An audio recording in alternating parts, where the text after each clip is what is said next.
Hello students, a very good evening to all of you. तो पिछली video तक हमने डिस्कस किए थे सम बेसिक कॉन्सेप्ट्स इस चैप्टर के। तो ये चैप्टर है हमारा अबाउट द गैस लॉज। तो हमने पिछली वीडियो तक डिस्कस किया था कि गैसेस क्या होती हैं, प्रॉपर्टीज क्या होती हैं और कौन से ऐसे फैक्टर्स हैं जिनके ऊपर बिहेवियर जो है गैस का डिपेंड करता है। वो चीजें हमने डिटेल में डिस्कस की हैं। तो जिन लोगों ने और जिन स्टूडेंट्स ने पिछली वीडियो नहीं देखी, यहाँ पर उस वीडियो का लिंक है, प्लीज इस लिंक को क्लिक कीजिए तो आप सीधा पिछली वीडियो पर चले जाएंगे।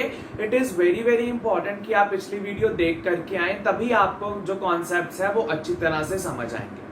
ऑलराइट, तो अब हम स्टार्ट कर रहे हैं about the actual what the chapter is about. Gas laws अब हम पढ़ने स्टार्ट कर रहे हैं। ऑलराइट, तो भाई इस चैप्टर का नाम है भाई स्टडी ऑफ गैस लॉज। तो पिछली वीडियो तक हमने डिस्कस किया कोई भी एक गैस कौन से फैक्टर्स के ऊपर डिपेंड करती है भाई। वो डिपेंड करती है प्रेशर के ऊपर, टेम्परेचर के ऊपर एंड वॉल्यूम के ऊपर। इन तीनों पैरामीटर्स के ऊपर जो गैस का बिहेवियर है वो डिपेंड करता है। अच्छा, हमने ये भी बताया था आपको कि गैस के लॉ क्या है, कि इनके बीच में रिलेशन क्या है। कोई गैस का लॉ रिलेशन देगा प्रेशर और वॉल्यूम के बीच में, कोई दे सकता प्रेशर और टेम्परेचर के बीच में। सो इस तरीके से किन्हीं दो के बीच में रिलेशन हमें पता चल सकता है by using some gas laws. अब भाई ये तो चीज हमें पता ही है। अगर हमें किसी भी दो चीजों में रिलेशन फाइंड आउट करना है तो जो तीसरी चीज रह जाएगी वो क्या ले लेंगे हम, कांस्टेंट। भाई वो चीज क्या हो जाएगी, कांस्टेंट। अगर मैं कहूं कि मुझे प्रेशर और वॉल्यूम में रिलेशन चाहिए तो मैं पहले ही बता दूंगा कि तब जब मुझे प्रेशर और वॉल्यूम में रिलेशन चाहिए तब टेम्परेचर क्या है, कांस्टेंट। क्योंकि अगर प्रेशर और वॉल्यूम भी बदल रहे और साथ में टेम्परेचर भी बदल रहा तो उसको अंडरस्टैंड करना थोड़ा सा मुश्किल हो जाएगा। तो हम दो के बीच में जब रिलेशन देखेंगे तो तीसरे को क्या रख देंगे, कांस्टेंट, ताकि वो चेंज ना हो। हम पहले इन दोनों में रिलेशन देख लें भाई क्या है। ऑलराइट, तो जो सबसे पहला लॉ है हमारे पास, सो फर्स्ट लॉ जो हम स्टडी करेंगे that will be Boyle's law. जो फर्स्ट लॉ हम डिस्कस करेंगे that is the Boyle's law. अब ये लॉ किसने दिया था भाई? This law was given by Robert Boyle. ये लॉ दिया था रॉबर्ट बॉयल। अब भाई जब मैं स्टेटमेंट लिखूंगा तो उस स्टेटमेंट को आपने बहुत ही ध्यान से कॉपी करना है अपने नोटबुक्स में और बहुत ही ध्यान से एक एक शब्द उसका सुनना है, बिकॉज सभी चीजें क्या है, इंपॉर्टेंट। तो लॉ क्या कह रहा कि वॉल्यूम ऑफ अ फिक्स्ड और given amount of dry gas is inversely proportional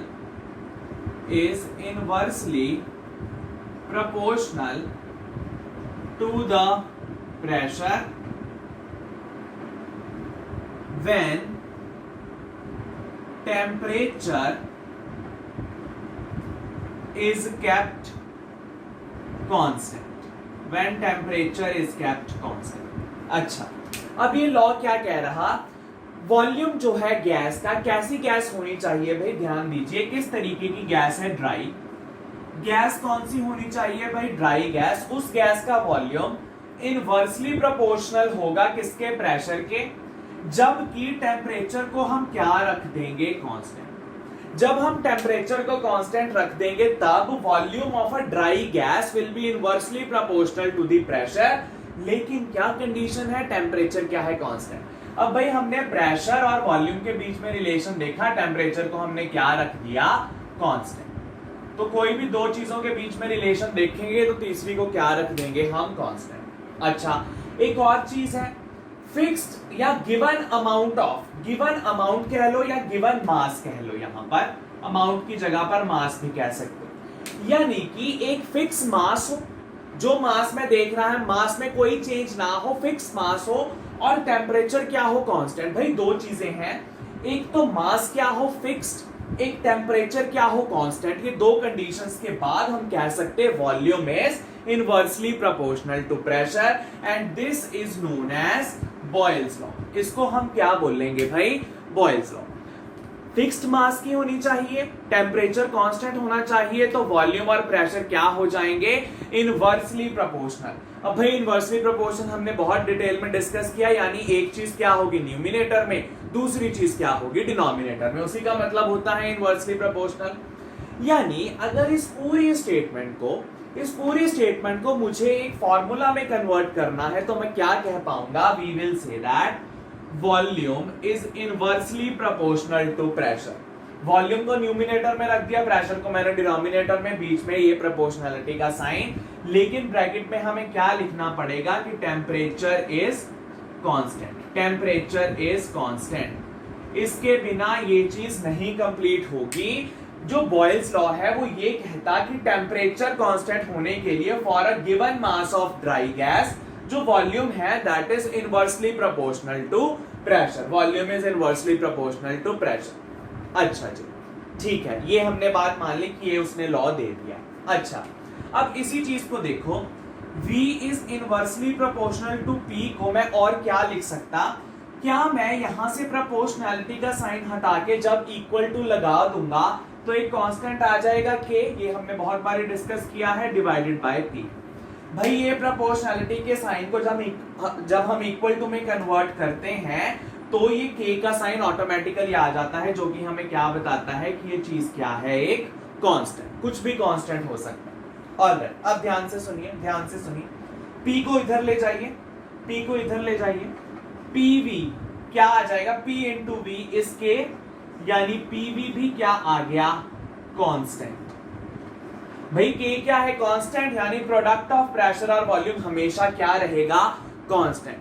तो इस चीज को हम एक और तरीके से स्टेटमेंट लिख सकते, if the temperature is constant then for a given mass of dry gas the product of pressure and volume is always constant. भाई हमने किया क्या, ये लॉ था, हमने प्रोपोर्शनैलिटी के साइन को इक्वल टू में बदल दिया, K लग गया, मैं P को इधर ले गया, P इंटू V वो भी क्या आ गया, K क्या है, कांस्टेंट, यानी इनका प्रोडक्ट P इंटू V वो क्या रहेगा, कांस्टेंट। अच्छा, अगर वो कांस्टेंट है यानी कि इस स्टेटमेंट को मैं एक और तरीके से भी लिख सकता कि अगर टेम्परेचर कांस्टेंट है और मुझे एक फिक्स्ड अमाउंट की ड्राई गैस पड़ी है मेरे पास, तो प्रेशर और वॉल्यूम का प्रोडक्ट जो है वो क्या रहेगा, हमेशा कांस्टेंट। वेरी वेरी इंपॉर्टेंट, इनका प्रोडक्ट क्या रहेगा, हमेशा कांस्टेंट। ऑलराइट, तो ये बातें हुई हमारे पास बॉयल्स लॉ की। स्टेटमेंट देखी हमने देखा कि P इंटू V ये क्या है, कांस्टेंट। अच्छा, अब इसी चीज को देखिएगा, मैंने कहा प्रोडक्ट ऑफ प्रेशर और वॉल्यूम हमेशा सेम है जब टेम्परेचर क्या है, सेम। अच्छा, लेट अस कंसीडर कि हमारे पास जो टेम्परेचर दिया हुआ है एक कंडीशन में वो है 25 डिग्री सेल्सियस।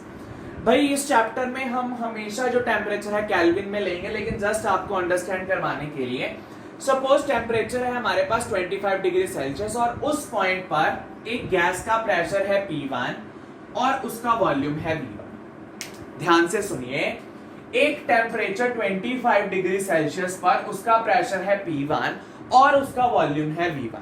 अच्छा जी, ठीक है।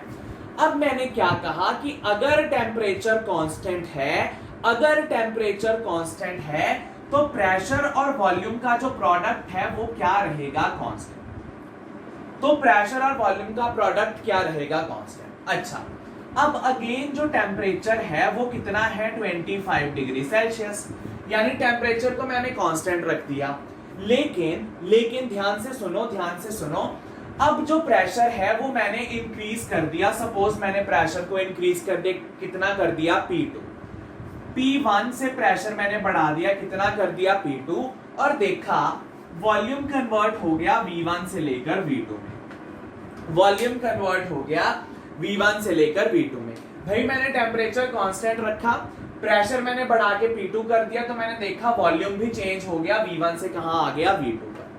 लेकिन अकॉर्डिंग टू लॉ क्या कहता है, जितनी देर तक टेम्परेचर कांस्टेंट है, अब जो कुछ मर्जी करी जाए, जितनी देर तक टेम्परेचर कांस्टेंट है, अब प्रेशर और वॉल्यूम को जिस तरीके से मर्जी वेरी कर दें, लेकिन इनका जो प्रोडक्ट है वो क्या रहेगा, कांस्टेंट। इनका जो प्रोडक्ट है वो क्या रहेगा, कांस्टेंट। यानी कि इस कंडीशन में इनका प्रोडक्ट बना P1 इंटू V1, उस कंडीशन में इनका प्रोडक्ट बना P2 इंटू V2, यानी कि हमेशा ही हमेशा P1 V1 और P2 V2 क्या रहेंगे, इक्वल, क्योंकि इनका प्रोडक्ट यहां पर भी और यहां पर भी क्या रहेगा, कांस्टेंट। इनका प्रोडक्ट यहां पर और इनका प्रोडक्ट यहां पर क्या रहेगा, कांस्टेंट, मतलब सेम। सेम का मतलब हमने इक्वल टू लगा दिया।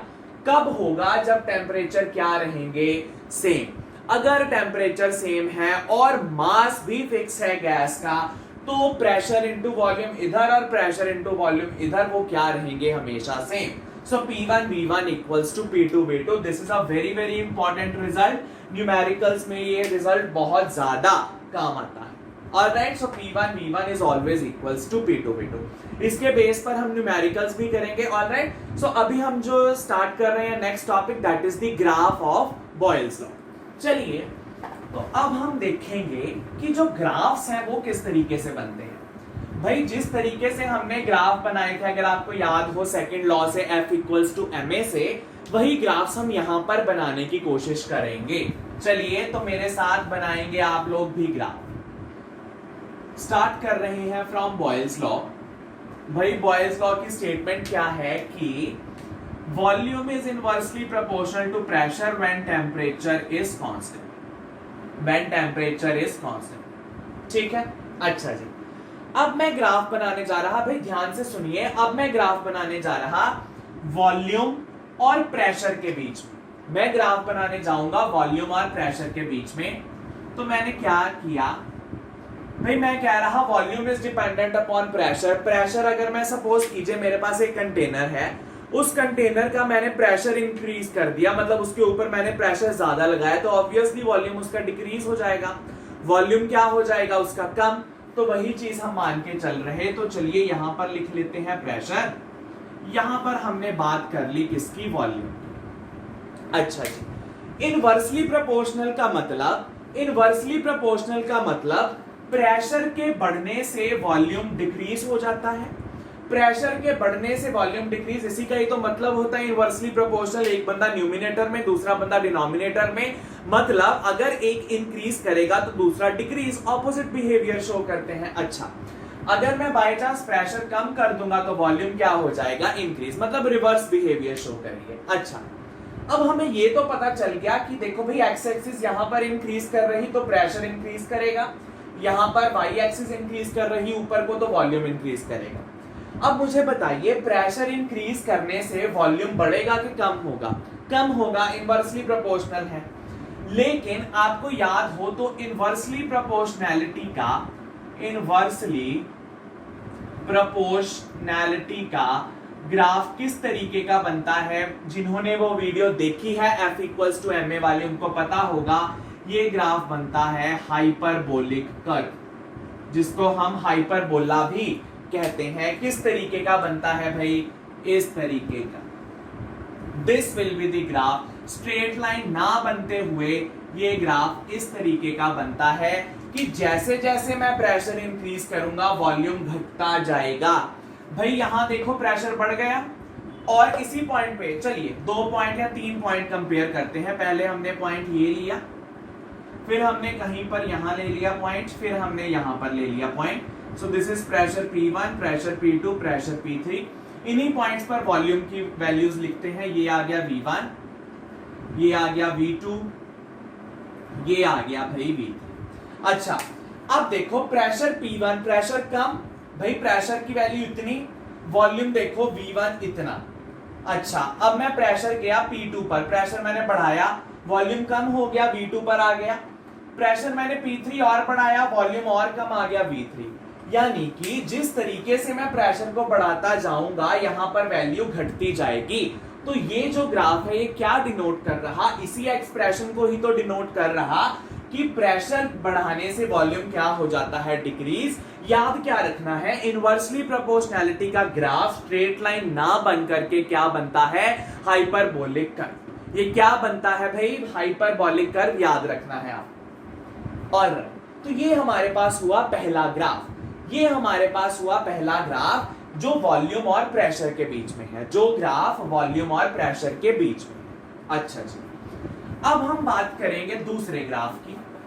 अब दूसरा ग्राफ भी यहीं से आएगा, बॉयल्स लॉ से ही। वो किस तरीके से, या हम क्या सोचकर बनाएंगे वो ग्राफ? भाई अगेन जो बॉयल्स लॉ है इसकी स्टेटमेंट क्या कहती हमें, V is inversely proportional to pressure when temperature is kept constant। अच्छा, अब मैंने माना लेट अस से 1/p को मैं एक नई क्वांटिटी ले लेता हूं से x।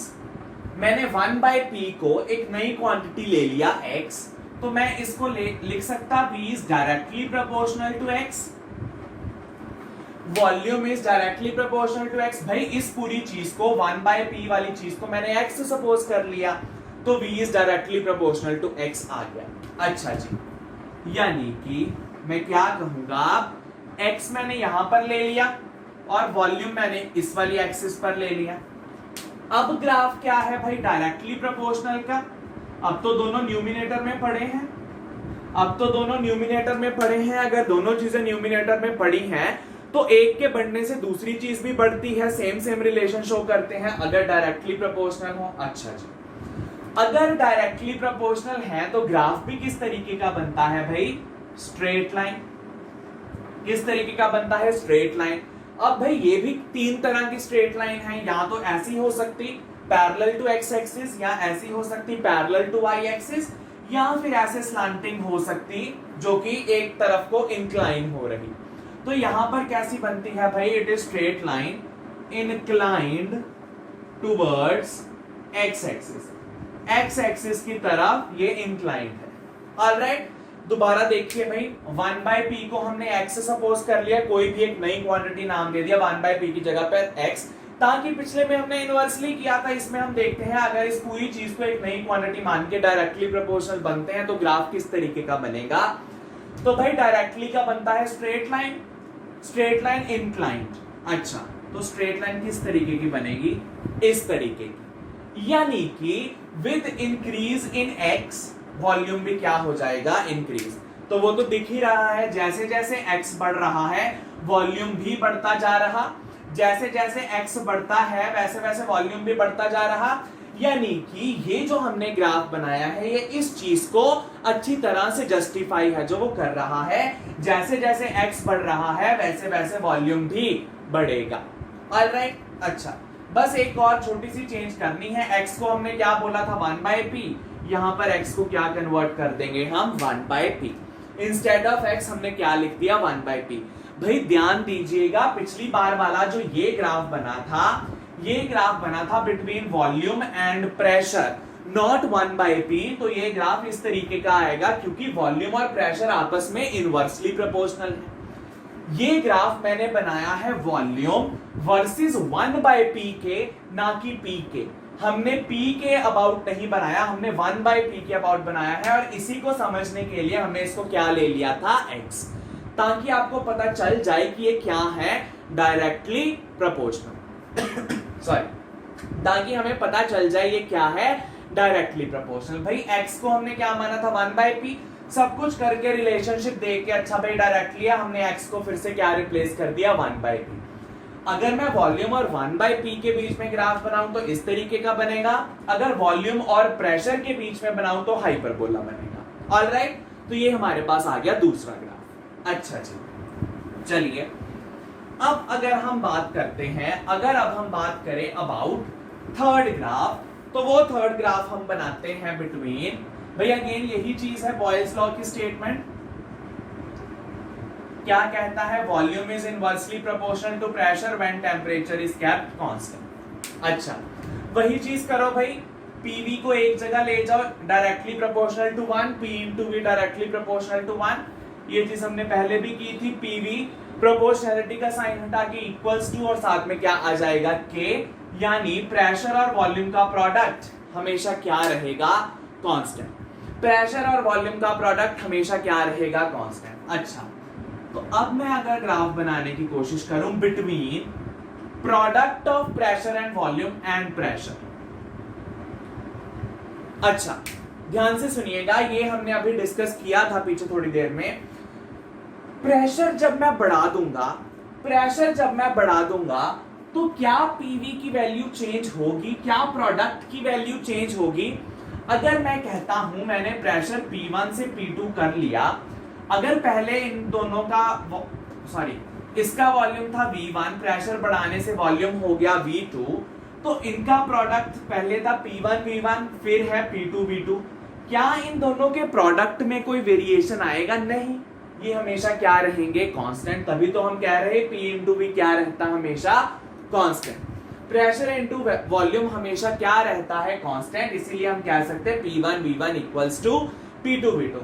यहां पर देखो मैंने प्रेशर बढ़ाया, लेकिन प्रोडक्ट को कोई फर्क नहीं पड़ा, प्रोडक्ट क्या रहा? कांस्टेंट। जो पहले था वही बाद में होगा।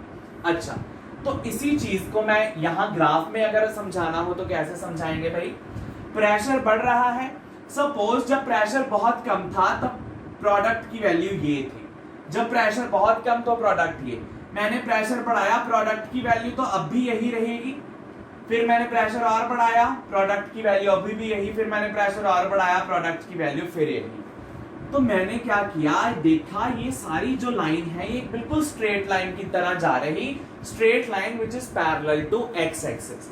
तो क्या ये चीज हमको जस्टिफाई कर रही? बिल्कुल भाई। सपोज यहां पर प्रोडक्ट की वैल्यू कुछ भी आ गई, सपोज 20 आ गई। कितने प्रेशर पे? 10 पास्कल के प्रेशर पर 20, फिर 20 पास्कल के प्रेशर पर भी 20, 30 पास्कल के प्रेशर पर भी 20। यानी कि जैसे जैसे मैं प्रेशर बढ़ा रहा, प्रोडक्ट की वैल्यू चेंज नहीं होगी, प्रोडक्ट की वैल्यू चेंज नहीं होगी। प्रोडक्ट कितना रहेगा? 20, because P into V is always constant. जो पहले वैल्यू है वही बाद में आएगी। तो ये ग्राफ कैसा बनेगा? This is a straight line parallel to X axis. This is a straight line parallel to X axis. X axis, ये एक्स एक्सिस इसके बिल्कुल पैरेलल स्ट्रेट लाइन। कब? जब हम ग्राफ बनाएंगे पीवी एंड प्रेशर का। ऑलराइट, तो ये थे हमारे पास about the 3 graph of the Boyle's law. भाई बॉयल्स लॉ की स्टेटमेंट, फिर उनका न्यूमेरिकल रिप्रेजेंटेशन, फिर उसके बाद हमने ये डिस्कस किए इनके ग्राफ्स। ऑलराइट, अब हम डिस्कस करने जा रहे कि Boyle's law kinetic theory of gases को किस तरीके से करता। काइनेटिक थ्योरी मतलब वो कोलिजन्स के बेस पर हम कैसे आंसर कर सकते हैं। ऑलराइट, तो मुझे ये इरेज करने दीजिए, फिर उसके बाद हम स्टार्ट करते हैं about the kinetic theory of the Boyle's law, कि हम किस तरीके से बॉयल्स लॉ को एक्सप्लेन कर सकते हैं। अच्छा, चलिए आइए। सो काइनेटिक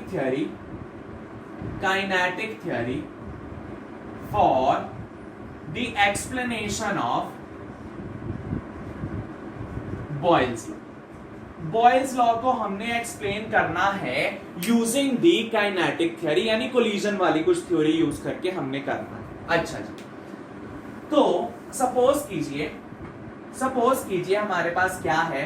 अच्छा, इसको शुरू करने से पहले let us just solve a numerical. हम एक न्यूमेरिकल छोटा सा सॉल्व कर लें। भाई टेम्परेचर वो कह रहे हैं कांस्टेंट है, टेम्परेचर कांस्टेंट। उन्होंने कहा पहले मेरे पास प्रेशर था P, मैंने प्रेशर बढ़ा के कर दिया 2P, मैंने प्रेशर बढ़ा के कर दिया 2P। तो मुझे बताइए अगर इसका पहले वॉल्यूम था V तो इसका बाद में वॉल्यूम क्या आएगा। भाई सपोज कीजिए मेरे पास एक कंटेनर पड़ा है रूम टेम्परेचर पे, मैंने प्रेशर उसका बढ़ा के 2P कर दिया, तो मुझे बताइए वॉल्यूम पर क्या फर्क पड़ेगा। भाई देखो ध्यान से सोचो भी, अगर सोच भी लोगे तो भी आपको समझ आ जाएगा। इतना बड़ा कंटेनर है, आपने प्रेशर बढ़ाना शुरू किया तो भाई कंटेनर यहां तक है, this is the height of the container. अब आपने प्रेशर बढ़ाया तो इसका वॉल्यूम क्या हो गया? डिक्रीज। पहले इतना वॉल्यूम था, प्रेशर बढ़ाने से वॉल्यूम क्या हो गया? डिक्रीज। तो प्रेशर बढ़ाया, वॉल्यूम क्या हो गया? कम। यानी कि प्रेशर अगर आपने दुगना कर दिया तो वॉल्यूम को क्या हो जाएगा वो अभी हम देखने जा रहे हैं। अच्छा, मैंने क्या कहा था? प्रोडक्ट क्या रहेगी? हमेशा सेम। यही तो करते आ रहे हैं। Product of pressure and volume क्या रहेगी? सेम। पहले क्या थी भाई? प्रोडक्ट, पहले प्रोडक्ट थी P इंटू V, बाद में प्रोडक्ट क्या बन जाएगी भाई? प्रोडक्ट बन जाएगी 2P, इसको मैंने नाम दे दिया V2, जो वॉल्यूम हमने फाइंड आउट करना। प्रोडक्ट क्या बन गई? अब भाई this pressure into this volume 2P into V2। 2p into V2, ये V2 हमें पता नहीं, प्रेशर तो पता है कितना 2p।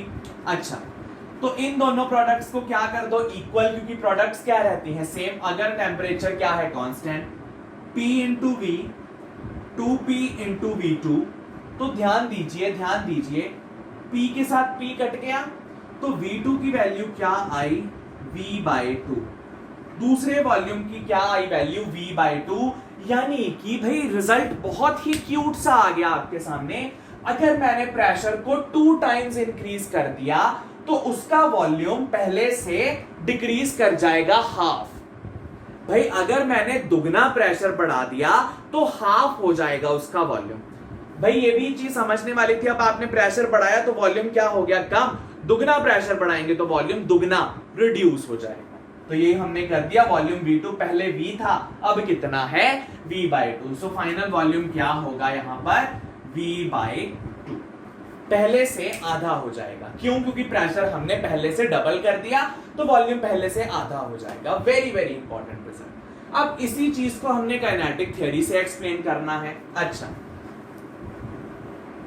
कैसे करेंगे भाई, कैसे करेंगे?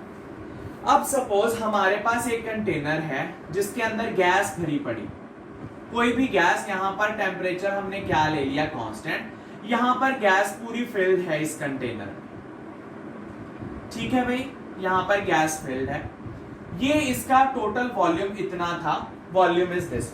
ऑलराइट भाई, वॉल्यूम आपको पता है length into breadth into height, वो चीज होती है, बस मैंने आपको बता दिया वॉल्यूम वी है इसका, this is the volume container का।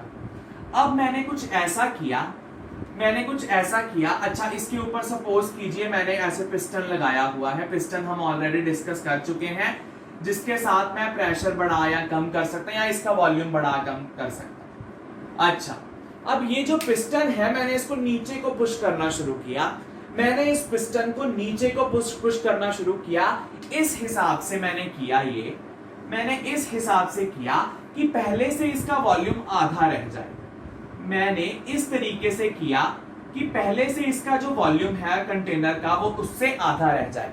अगर पहले वॉल्यूम था V तो अब मेरे पास वॉल्यूम रह गया V/2। पहले अगर इस पूरे कंटेनर का वॉल्यूम था V, अब मेरे पास वॉल्यूम रह गया V/2। भाई पहले गैसेस इस पूरे वॉल्यूम पर थी और आपको पता है गैसेस वॉल्स के ऊपर प्रेशर लगाती हैं, ये हम ऑलरेडी डिस्कस कर चुके हैं। अब उनके पास इतना बड़ा वॉल्यूम था वॉल का प्रेशर लगाने के लिए, इतना ज्यादा वॉल्यूम था वॉल के ऊपर प्रेशर लगाने के लिए।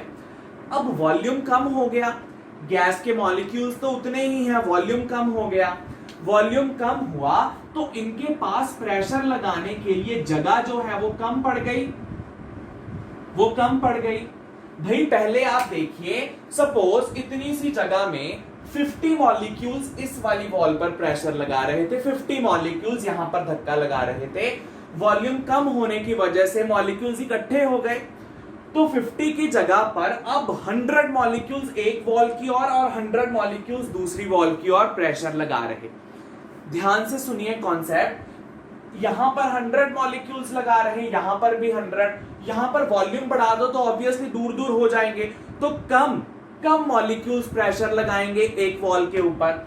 यहां पर कंप्रेस कर दिया, उनका वॉल्यूम कम कर दिया तो प्रेशर बढ़ जाएगा, तो वॉल्स के ऊपर प्रेशर बढ़ जाएगा क्योंकि मॉलिक्यूल्स अब बहुत ज्यादा प्रेशर अप्लाई करने शुरू कर गए। ये क्यों हुआ? क्योंकि जगह कम हो गई। जगह कम होने का मतलब उनका जो स्पेस ऑक्यूपाई थी वो कम हो गई। Space occupied by a gas, इसी को तो हम वॉल्यूम बोलते हैं। अगर पहले इतना ज्यादा वॉल्यूम था तो कोई पार्टिकल किधर लगा रहा, कोई पार्टिकल किधर, अब उनको हमने थोड़ी सी जगह में दे दी तो सारे पार्टिकल एक ही तरफ है जो वो फोर्स लगाई जा रहे हैं, एक ही तरफ प्रेशर, तो प्रेशर क्या हो जाएगा? इंक्रीज। अच्छा, यहां पर उन्होंने प्रेशर नोट किया तो प्रेशर था P, यहां पर देखा तो प्रेशर आया अब 2P। भाई वॉल्यूम आधा करने से प्रेशर क्या हो गया? 2P, यानी पहले से दुगना इंक्रीज हो गया। लेकिन क्या अभी भी प्रोडक्ट सेम है कि नहीं? आइए देखते हैं। इसका प्रोडक्ट है PV, इसका प्रोडक्ट है 2P इंटू V/2। भाई 2P इसका प्रेशर है, वॉल्यूम हमने हाफ कर दिया था पहले से, 2 के साथ 2 कैंसल, तो इसका आंसर क्या आ गया? PV। अरे भाई ये भी PV, ये भी PV, यानी कि अभी भी जो प्रोडक्ट है वो क्या रहा? सेम। भाई अगर हम वॉल्यूम डिक्रीज कर देंगे तो प्रेशर बढ़ जाएगा, वॉल्यूम आधा किया प्रेशर हो गया इंक्रीज। क्या यही नहीं था law? Volume is inversely proportional to pressure, कि वॉल्यूम कम कर दोगे तो प्रेशर बढ़ जाएगा, अगर प्रेशर बढ़ा दोगे तो वॉल्यूम कम हो जाएगा। यही लॉ था और यही हमने ये कोलिजन्स की थ्योरी से इनको प्रूव कर दिया। पहले कुछ ही मॉलिक्यूल्स जा रहे थे क्योंकि जगह बहुत बड़ी थी तो कोई किधर भी जा सकता है। अब हमने वॉल्यूम कम कर दिया तो जगह कम हो गई, सारे मॉलिक्यूल्स एक ही तरफ जा रहे तो प्रेशर क्या हो जाएगा? इंक्रीज। तो हम कह सकते हैं कि वॉल्यूम घटाने से प्रेशर क्या हो जाता है? Increase. By decreasing the volume pressure increases. और ये हमें किसने कहा था? ये हमें कहा था बॉयल्स ने। Alright, Robert Boyle. अच्छा, यहां पर अगर आपको याद हो हमने अभी तक सिर्फ एक ही चीज डिस्कस की कि ड्राई गैस। जैसे हम चैप्टर में प्रोग्रेस करेंगे बिल्कुल लास्ट में एक छोटा सा टॉपिक है, वहां पर हम मॉइस्ट गैस भी डिस्कस करेंगे कि गैस में कुछ वाटर वेपर्स आ जाएं तो हम कैसे उस क्वेश्चंस को डील करेंगे। लेकिन आप ये याद रखेंगे कि ये लॉ किसके लिए है? This is for dry gas, ये मॉइस्ट गैस के लिए नहीं है। These laws are for dry gas only. Alright, so by this we have completed the theoretical discussion of the Boyle's law. In the next video we will start with the numericals based on the Boyle's law.